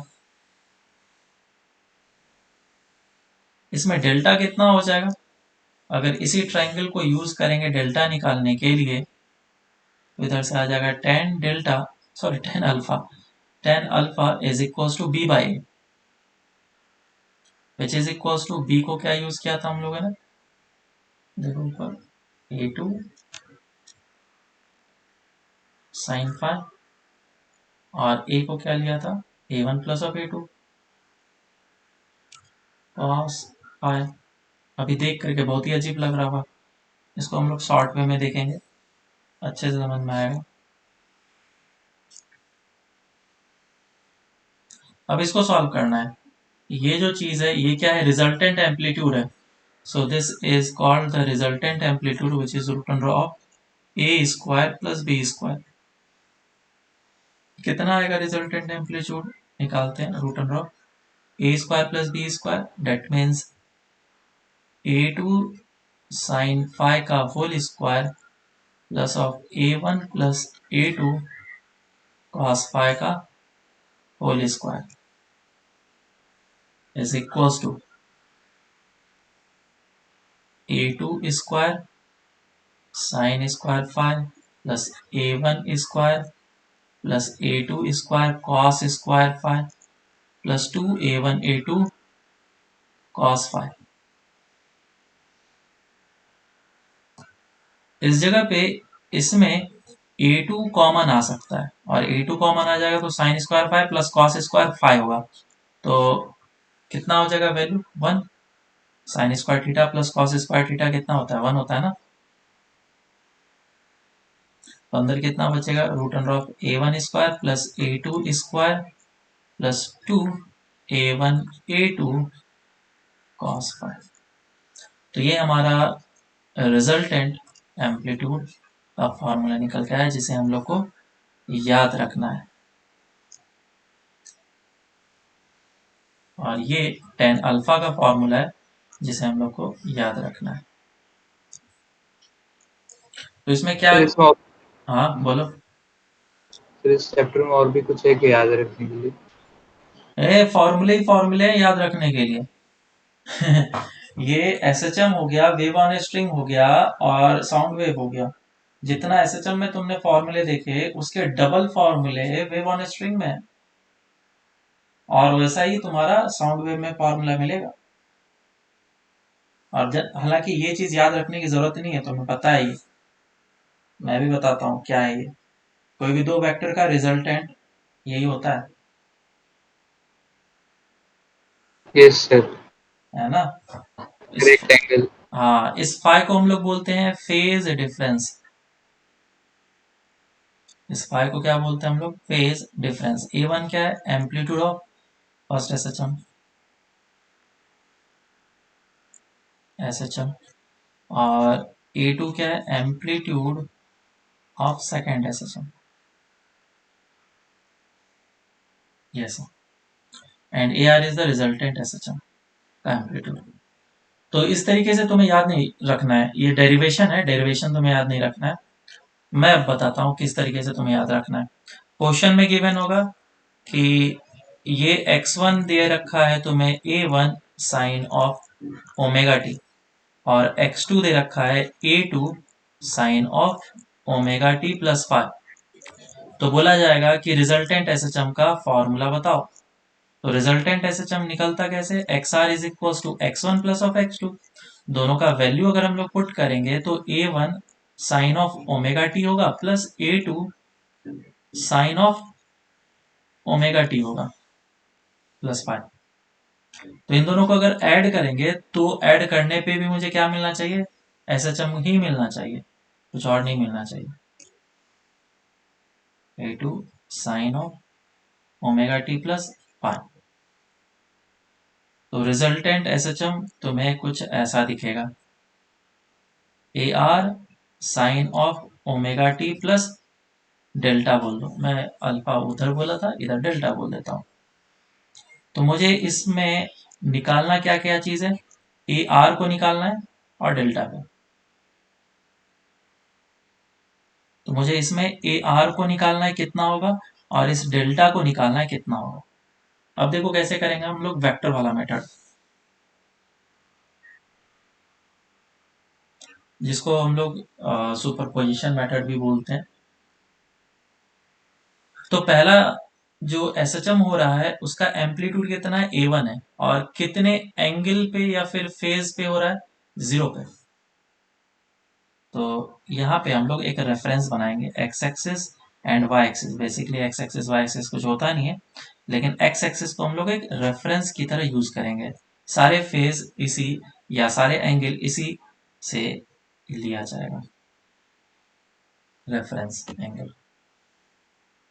तो पहला जो एम्पलीट्यूड है A1 वो कितने एंगल पे है? 0 एंगल पे। तो 0 एंगल पे एम्पलीट्यूड है तो उसका वेक्टर कैसा होगा? इस डायरेक्शन में। वेक्टर का मैग्नीट्यूड A1 है। दूसरा जो एसएचएम हो रहा है वो A2 sine of omega T plus five हो रहा है। A2 का जो मैग्नीट्यूड है वो कितने एंगल पे है? फाइव एंगल पे। तो ऑलवेज रेफरेंस के हिसाब से फाइव एंगल पे जाएंगे।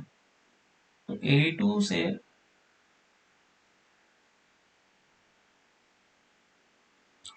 रेफरेंस, एक मिनट, रेफरेंस से हम लोग अगर फाइव एंगल पे जाएंगे तो इधर आएगा A2 एम्पलीट्यूड। और अगर मुझे ये दो वेक्टर को ऐड करना है तो पैरेललोग्राम लॉ ऑफ एडिशन हम लोग लगाते हैं। तो पैरेललोग्राम लॉ ऑफ एडिशन लगा लो तुम, इन दोनों वेक्टर का addition vector law of addition से मिलेगा। और ये जो एम्पलीट्यूड होगा this will be the resultant. तो AR का फॉर्मूला क्या होता है पैरेललोग्राम लॉ ऑफ एडिशन से? बताओ। A1 square A1 plus A2 square plus 2 into A1 A2 cos phi। cos five. cos five क्या है? ये angle between the amplitudes A1 and A2, angle between the vectors को ही हम लोग क्या बोलते हैं? Phase difference. तो यहाँ पे क्वेश्चन कहीं कहीं पे बुक वगैरह में डेल्टा फाइव लिखा रहेगा, delta five that is phase difference. Phase difference किसका? Five two minus of five one. लेकिन यहाँ पे तो अभी फाइव वन जीरो है, तो डेल्टा फाइव कितना है? फाइव। तो ये हमारा रिजल्टेंट SHM का फॉर्मूला है। ठीक है, अब इधर से तुम टेन डेल्टा निकाल के बताओ। डेल्टा क्या होता है? ये वाला एंगल होता है डेल्टा, है ना? बताओ टेन डेल्टा कितना हो जाएगा?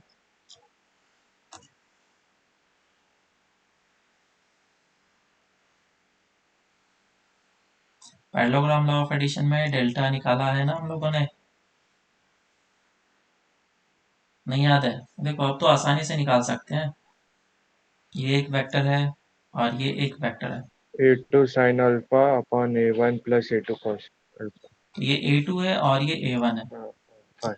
तो पहले तो पैरेललोग्राम बनाओ, किसी को भी कोई दिक्कत हो तो पैरेललोग्राम बना लिया, ये ऐसे बन गया, और एक परपेंडिकुलर ड्रॉप कर दिया मैंने, तो मुझे को एक ट्रायंगल मिला ऐसा। क्या यही डेल्टा निकालना है मुझे? तो ये लेंथ कितना है? A1,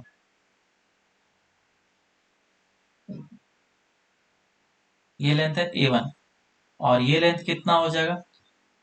ये जितना भी एंगल होगा फाई, उतना ही एंगल ये होगा, और ये जो लेंथ है डेट इज A2, तो इधर कंपोनेंट आ जाएगा A2 cos फाई, और ये लेंथ कितना हो जाएगा? A2 sin phi.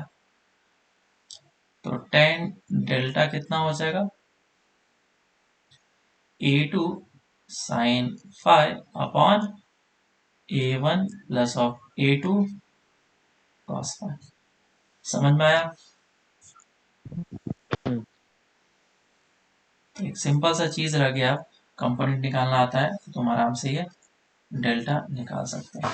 बस ये दोनों चीज निकल गया तो तुम आराम से रिजल्टेंट SHM का इक्वेशन लिख सकते हो कुछ इस तरीके से। ठीक है, चलो अब इस पे क्वेश्चंस करते हैं। क्वेश्चन करेंगे तो और अच्छे तरीके से समझ में आना स्टार्ट हो जाएगा। क्वेश्चन दिया गया है कि एक SHM हो रहा है x1 is equal to 5 sin omega T plus pi by 2, और x2 हो रहा है 5 sin of omega T plus pi by. बोला फाइंड रिजल्टेंट, मतलब रिजल्टेंट SHM का इक्वेशन निकालना है।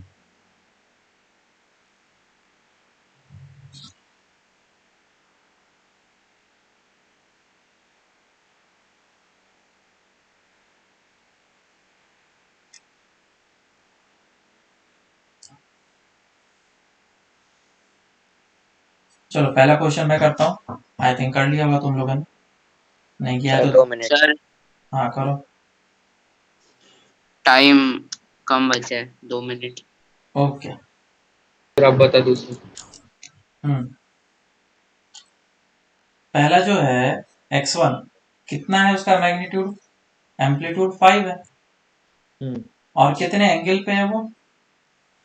पाई बाई 2 पे। तो इससे हम लोग ऑलवेज रेफरेंस लेते हैं, तो 90 डिग्री पे चला गया इधर, तो वेक्टर हो गया इधर 90 डिग्री पे। दूसरा कितना है? 5 है, कितने एंगल पे है? 180 डिग्री पे, तो 180 डिग्री रेफरेंस ही लेंगे हम लोग इधर, ये ऐसा चला गया 5।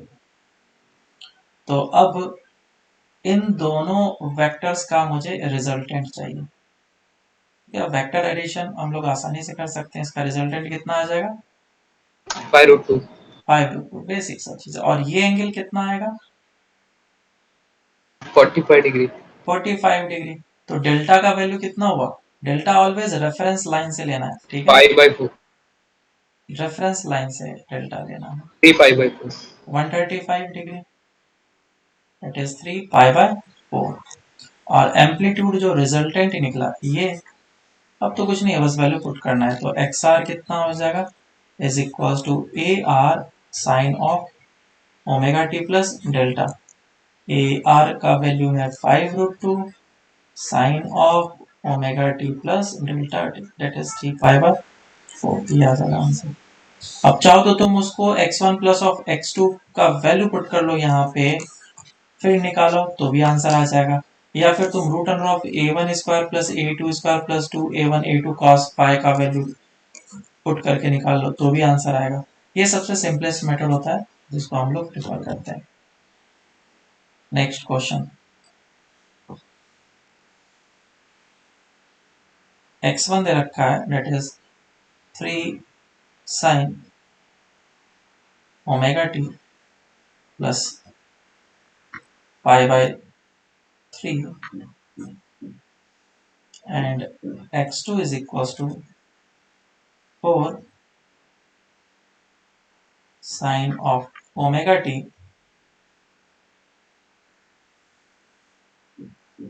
minus of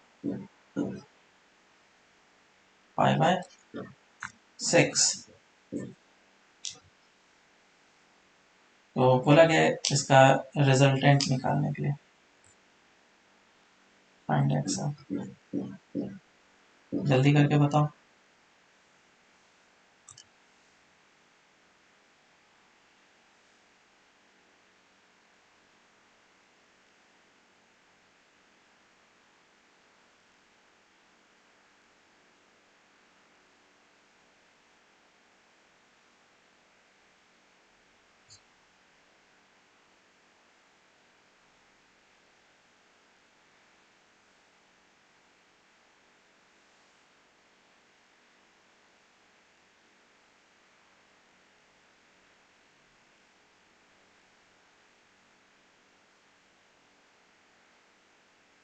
five sine omega T plus 15 कितना डिग्री? डिग्री 15 डिग्री प्लस या माइनस? Plus plus. ठीक है, चलो अभी स्टार्ट करते हैं। देखो ए आर मुझे निकालना है और इसमें डेल्टा मुझे निकालना है कितना होगा। तो पहले मैं इस 3 के मैग्नीट्यूड को देख रहा हूँ और 3 कितना है एंगल पे? 60 डिग्री पे। तो ये मैंने डाल दिया 3 इस डायरेक्शन में और कितने एंगल पे? 60 डिग्री पे। और नेक्स्ट है 4 का मैग्नीट्यूड कितने एंगल पे? -π/6। ठीक है, ऊपर जो हम लोग का स्टैंडर्ड इक्वेशन बना था उसमें हम लोगों ने क्या लिया था? प्लस लिया था। देखो अंदर क्या लिया था? प्लस, ये प्लस साइन है ना। तो अगर कभी भी माइनस आएगा तो मुझे नेगेटिव डायरेक्शन में जाना होगा, मतलब क्लॉकवाइज डायरेक्शन में। एंटी क्लॉकवाइज डायरेक्शन को हम लोग पॉजिटिव लेते हैं, क्लॉक को नेगेटिव। तो इस डायरेक्शन में जाएंगे। ये कितना हो जाएगा? 4 का 30 डिग्री मैग्नीट्यूड और कितने एंगल पे? 30 डिग्री पे। इसका रिजल्टेंट क्या इन दोनों के बीच में 90 डिग्री, 90 5 डिग्री का एंगल है। और अगर 90 डिग्री का एंगल है तो ये जो रिजल्टेंट होगा, मैं इधर बनाता हूँ 4 और इस तरफ बना रहा हूँ 3। रिजल्टेंट इस तरफ आया तो ये एंगल कितना होगा? 37। Yes sir. ये एंगल 37 होगा। तो ये जो रिजल्टेंट है इधर से अगर एंगल देखें तो ये कितना होगा? 53 डिग्री। तो जो रिजल्टेंट है वो कितने एंगल पे बना है? 7 डिग्री 53 डिग्री पे इधर से बना है। हमें रेफरेंस से ऑलवेज एंगल लेना होता है। तो ये एंगल कितना हो जाएगा? 60 minus 7 60 minus 53 that is equal to 7 degree. और मैग्नीट्यूड कितना होगा वो तो तुमने पता कर ही लिया होगा, 5। ये आंसर आ जाएगा 5 साइन ऑफ ओमेगा टी। ऊपर है तो प्लस लेंगे, नीचे होता तो माइनस लेते। ये आ जाएगा +7। बोलो कहीं पे भी कोई दिक्कत, किसी को ना समझ में आया हो तो पूछ सकते हैं। नो समझा sir. Okay, next question, x1 is equals to 5 sin of omega t minus π/2, x2 is equals to 3 sin omega t plus π/2 and x3 is equals to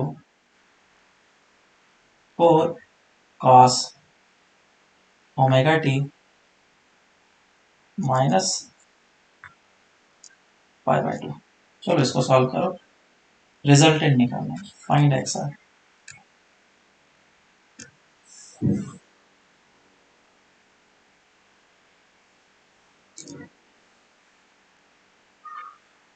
अब तुम्हें 3 इंडिविजुअल एसएचएम दिया है, इसका मतलब तीनों का रिजल्टेंट निकालना है। हमने तो फिर 2 का ही पढ़ा है, 3 का कैसे करेंगे? 3 का भी एग्जैक्टली सेम फॉर्मूला लगेगा, तीनों का वेक्टर फॉर्म लिखो और रिजल्टेंट निकालो। मान लो कि ये फोर्स के जैसा है, तो तुम्हें रिजल्टेंट फोर्स निकालने के लिए बोला गया, निकाल सकते हैं ना? एनएलएम में इतने हाँ सारे सर। क्वेश्चन करें, करो जल्दी से, बताओ आंसर कितना आ रहा है।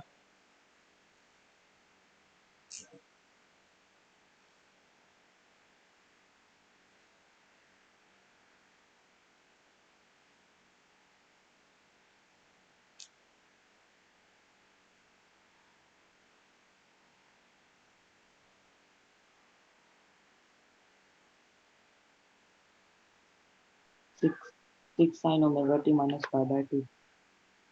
ओके,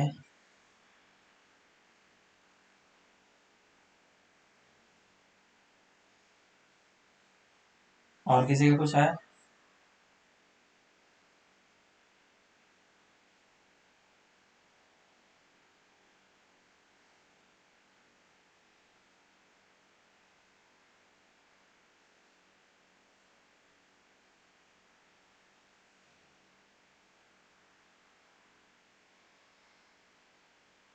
चलो सॉल्व करते हैं। देखो, पहला तो ये 5 है, वो 5 कितने एंगल पे? माइनस ऑफ पाई बाई 2, तो एंगल नीचे आया, तो 5 का एम्पलीट्यूड इधर। 3 का एम्पलीट्यूड कितने एंगल पे? प्लस पाई बाई 2, तो प्लस पाई बाई 2 ऊपर आया 3 का। 4 का एम्पलीट्यूड कितने पे है? माइनस पाई बाई 2 पे। अगर तुमने ऐसा देखा तो गलत है। क्यों? क्योंकि ये जो चीज है वो कॉस वो में गिवन कॉस है, में है। मुझे इसको पहले स्टैंडर्ड फॉर्म में कन्वर्ट करना पड़ेगा। साइन में था हमारा, है ना? तो sine of,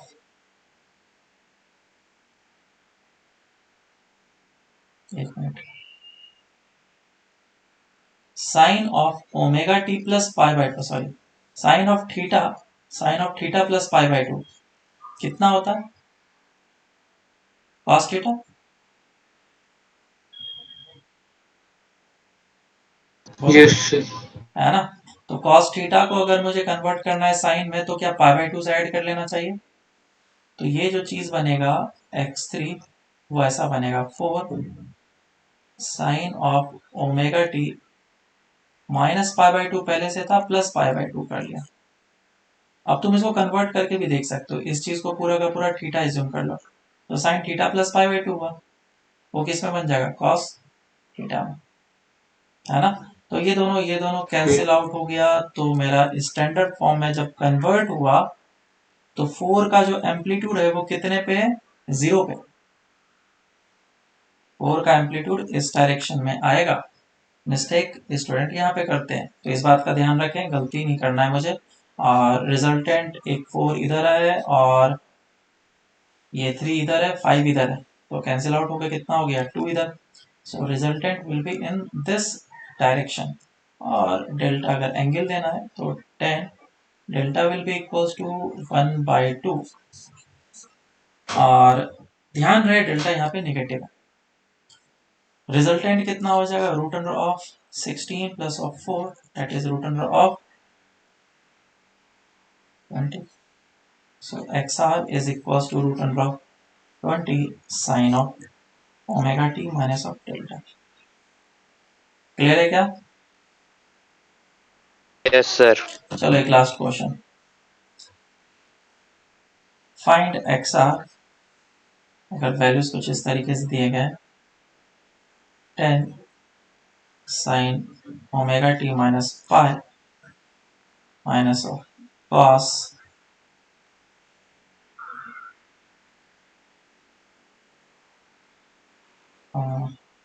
pi cos omega t minus of pi plus 5 sin pi sin omega t minus 3 pi bye. Angles को मैं ज़्यादा कॉम्प्लिकेटेड नहीं दिया हूँ, ज़्यादातर जगह पे कॉम्प्लिकेटेड एंगल्स भी गिवन होते हैं, 60 डिग्री, 30 डिग्री, 50 डिग्री, इस तरीके से भी यूज़ करते हैं। 50 तो यूज़ नहीं करेंगे, 57 डिग्री वगैरह यूज़ कर लेंगे, 37 यूज़ कर लेंगे। तो मैं उतना कॉम्प्लिकेटेड नहीं दे रहा हूँ, बस कॉन्सेप्ट यूज करवा रहा हूँ। चलो इसको सॉल्व करके बताओ।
आया?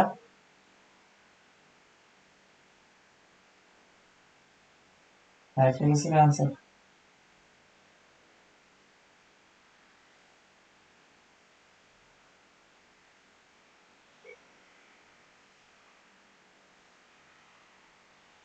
चलो करते हैं।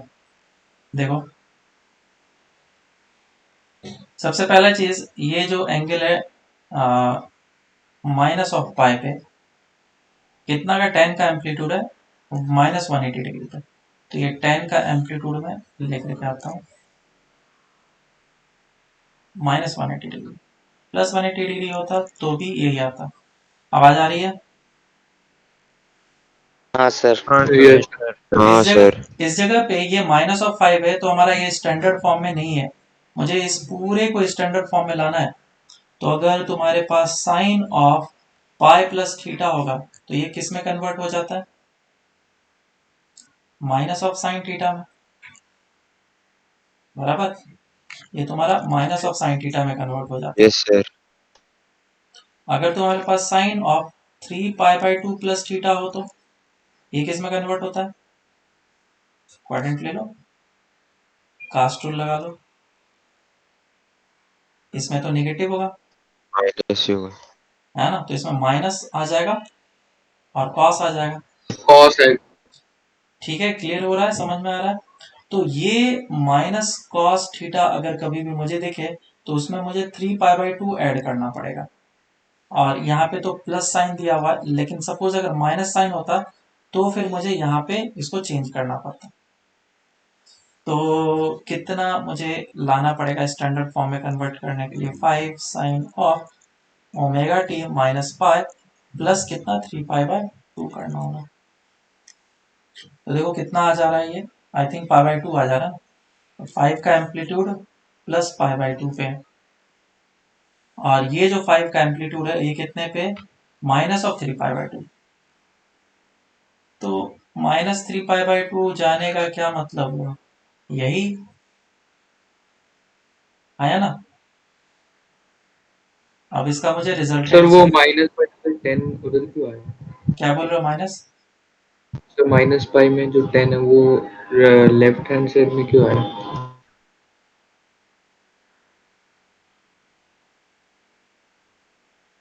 इस 10 की बात कर रहे हो क्या? यस सर, उसका डायरेक्शन उधर क्यों है? इसका जो -पाई को। -पाई, तो -पाई किधर जाएगा? 180 डिग्री नेगेटिव से लेंगे ना। अच्छा हाँ, मुझे लगा कि 0 क्यों उधर है। ठीक है, तो अब तो आसान हो गया। ये दो 10 है और ये 10 है, इसका रिजल्टेंट कितना आ गया? 135 डिग्री पे 10√2। कोई कोई जगह पे आंसर ये भी गिवन हो सकता है, माइनस डेल्टा। माइनस डेल्टा कितना हो जाएगा? 360 - 135, वो भी दिया जा सकता है। तो ये रिजल्टेंट आ जाएगा तुम्हारा दिस मच, और मेरा इक्वेशन आ जाएगा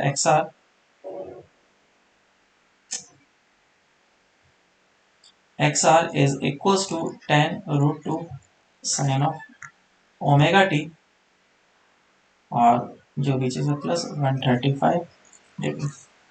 ये हमारा फाइनल आंसर आ जाएगा। चलो ठीक है, फिर हम लोग बाकी नेक्स्ट क्लास से करते हैं, और नेक्स्ट क्लास में हम लोग का आई थिंक चैप्टर एंड हो जाएगा। इसमें कुछ और क्वेश्चंस बचेंगे तो करेंगे, नहीं तो अपन डैम्प्ड ऑसिलेशन का स्टार्ट करेंगे, और वो एक ही लेक्चर का टॉपिक है। ठीक है।